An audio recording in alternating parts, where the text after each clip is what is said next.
Hi guys! Do it yourself. Kukulayan ko yung buhok ko guys kasi ang dami ko ng uban. So, do it yourself. Diba?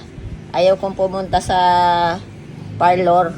Unang-una, wala akong pampaparlor. O yan.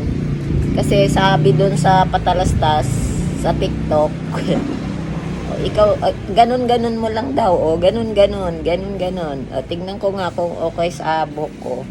And guys, dami ko ng puting buhok. O, di ba? Kaya tignan natin kung magkukulay nga ito.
Nakabukas yung video mo.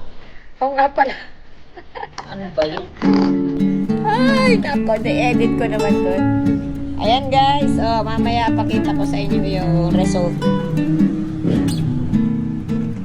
Ayan na guys. Binanlawang ko na after 15 minutes.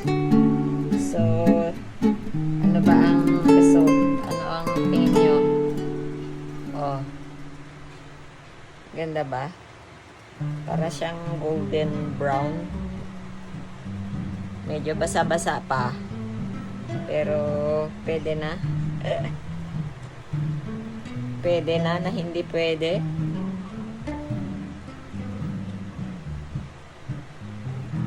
Pwede pag ganyan, okay lang. Kaganon, parang golden brown siya. Tapos, ayan o. May kintab. Diba? Oh. Para tumaas ng konti. Yun. Ganorn. Ganorn. Oh. Yan. First time magpakulay nagkulay si Mami Val. Kasi ang dami ko na kayong uban dyan. Oh, ngayon, di ba? Wala na yung uban ko. Oh, basa pa konti. Basa pa. Pero okay na, di ba? Okay ba? Thank you.